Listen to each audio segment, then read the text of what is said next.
Good morning, everyone. This is Doug Campbell with Right Way Options in your morning market preparation video for August 29th, 2017.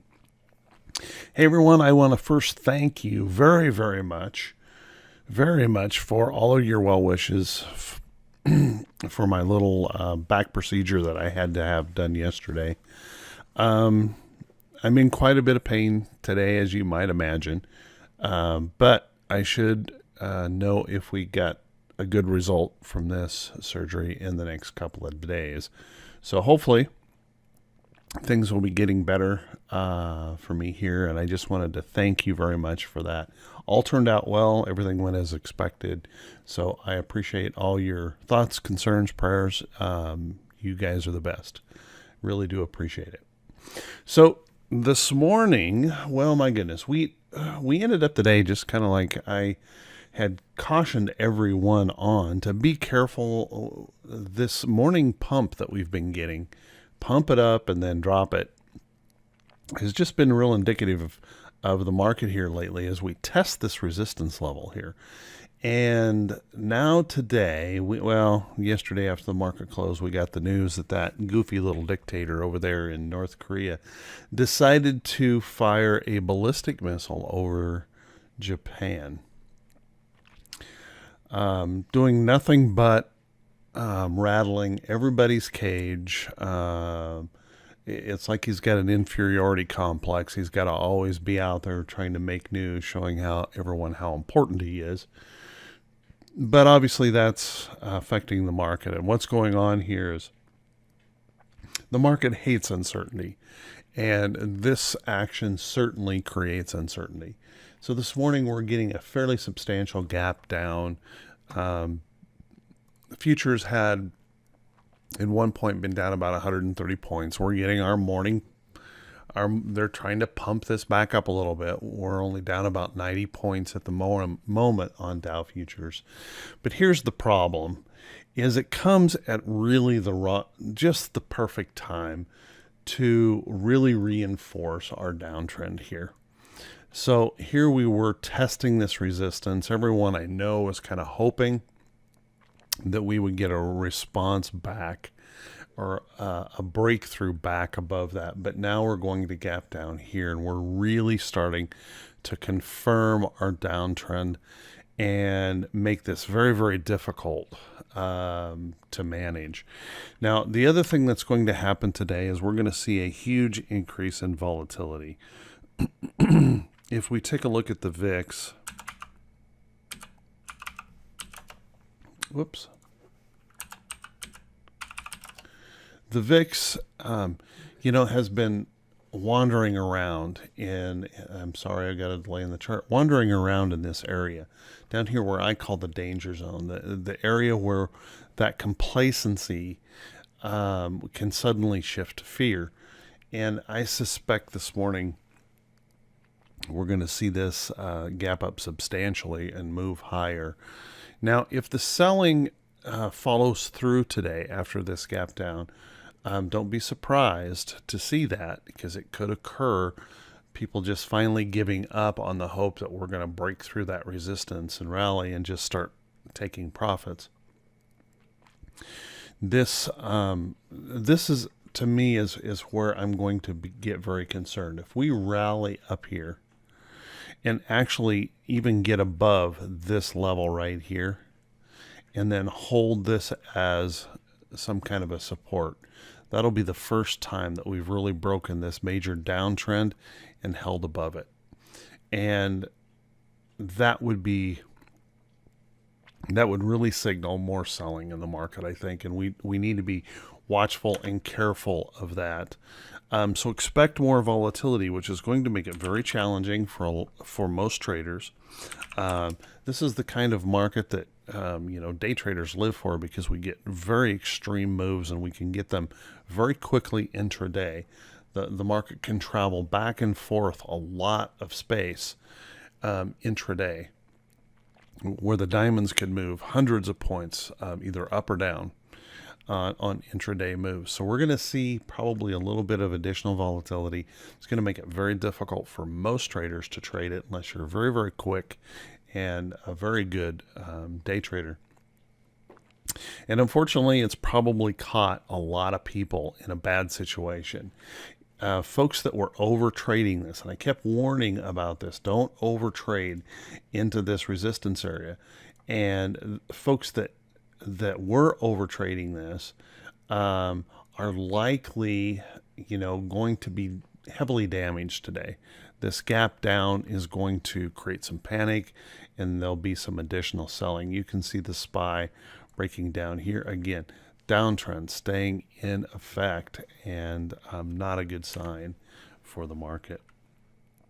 If we take a look at the Qs, the Qs have been doing a little bit better than the others because it's held above this overall trend. And if we look at the moving averages, it held above the 50-day moving average, even though that 50-day is kind of flattening out. Well, this morning, we're going to gap down below that 50-day moving average, and we're going to gap down below this trend. So it all depends on, how, if the bulls really stand back in. One of the things that I am concerned about is it's been awful silent from Washington, where the president normally is making off-the-cuff Twitter remarks. That seems to have gotten quiet.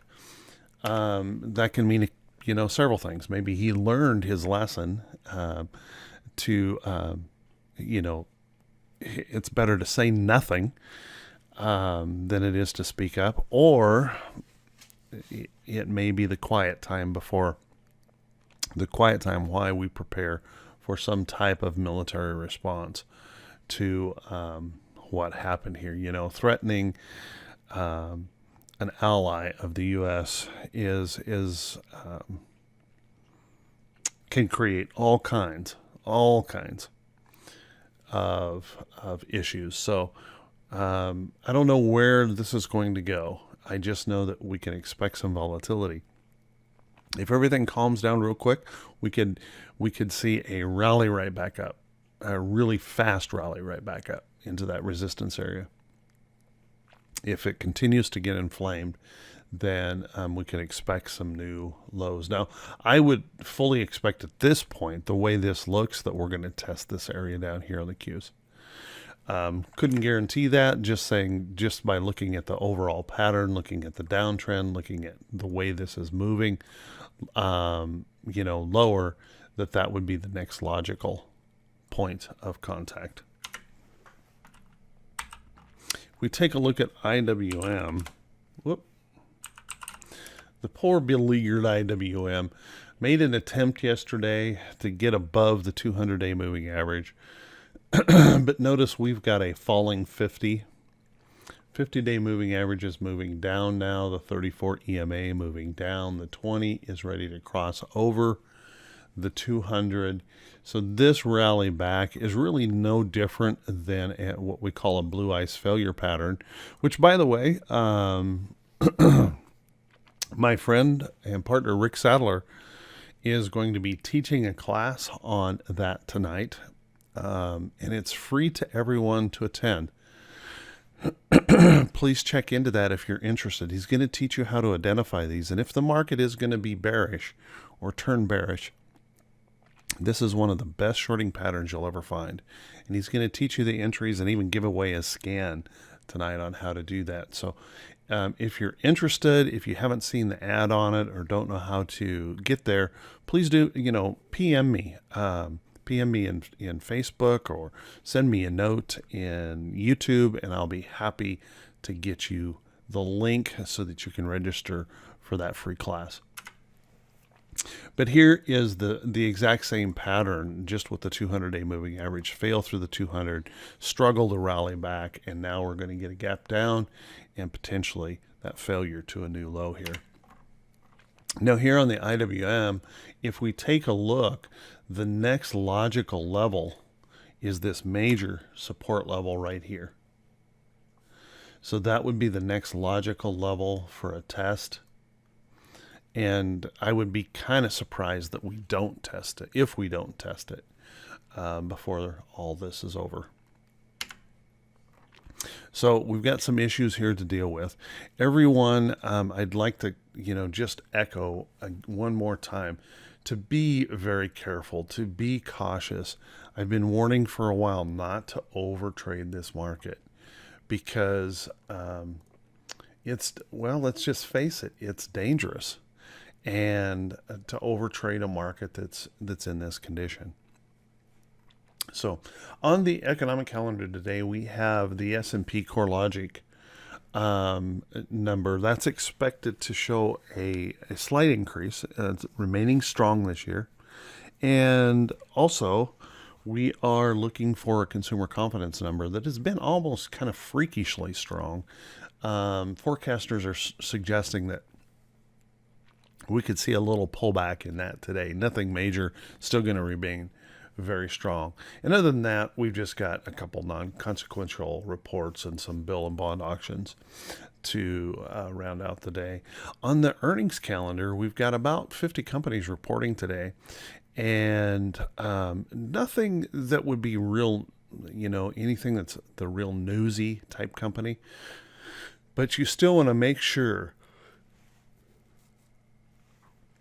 that you are doing your job of checking those earnings reports before you buy or anything that you're holding so that you don't get surprised. And you need to just make that part of your day. That's part of your daily planning so that you can avoid those big surprises and big problems in that. Folks, protect yourself today. Protect your capital, and be very, very careful as we move forward here. I just have to believe this is going to raise some uncertainty. And again, the market just hates uncertainty. So maybe a good time particularly if you're new or a rather inexperienced trader, it may be time to just stand aside, paper trade in practice, but don't put real money at risk here because we could see some very violent moves. Okay, everyone, I wish you all great profits. Everyone have a great day, and I will talk to you all soon. Take care now.